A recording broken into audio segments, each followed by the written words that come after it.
জ্বর এলে আপনারা সবাই প্যারাসিটামল খাচ্ছেন, এবং জ্বর এলে প্যারাসিটামল 650, প্যারাসিটামল 500, কোনো কোনো ক্ষেত্রে প্যারাসিটামল 1000 আমরা খেয়ে থাকি।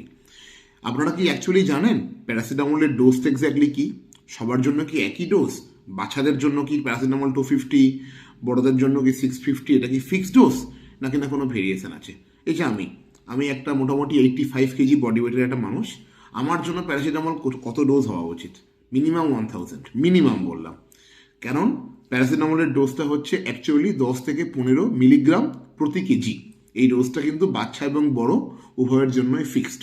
এবার জেনারেলি আমরা বাচ্চাদের dose based on body weight 15 mg per KG করে ফিক্স করে দিই।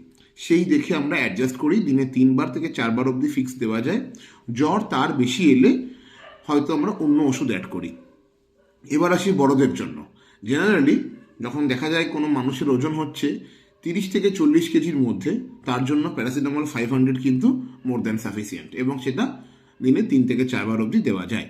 যদি কারোর ওজন হয় ধরে নিন 50 কেজির ঊর্ধ্বে, তার জন্য কিন্তু প্যারাসিটামল 650, এবং সেটাও দিনে 3 থেকে 4বার অবধি দেওয়া যায়।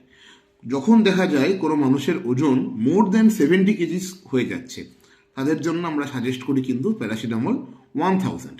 পার্টিকুলারলি একটুখানি লম্বা চওড়া মানুষ 75 কেজি অ্যান্ড মোর, তাদের জন্য প্যারাসিটামল 1000 খুব ভালো কাজ করে, এবং তাদের ফিভার কন্ট্রোলও ভালো হয়।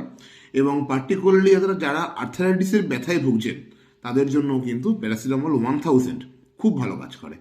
এবার আপনারা হয়তো বলবেন যে তার কি স্যার সারাদিনে কতবার খাওয়া যাবে? প্যারাসিটামলের ডোজ যদি আমরা দেখতে চাই, তাহলে কিন্তু সারাদিনে কখনো 4 গ্রাম ক্রস করা উচিত নয় আইডিয়ালি।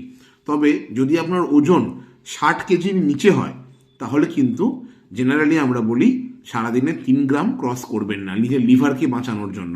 তবে যারা ক্রনিক লিভার ডিজিজ বা fatty liver grade 2 and more এরকম ধরনের পেশেন্ট, তাদের জন্য কিন্তু প্যারাসিটামলের ডোজ আমরা রেস্ট্রিকশন করে রাখি, এবং চেষ্টা করি যাতে সারা দিনের সব মিলিয়ে প্যারাসিটামলের ডোজ যেন মোর দ্যান 3 গ্রামস না হয়। এই বলে আজকের ভিডিওটি শেষ করলাম। ধন্যবাদ।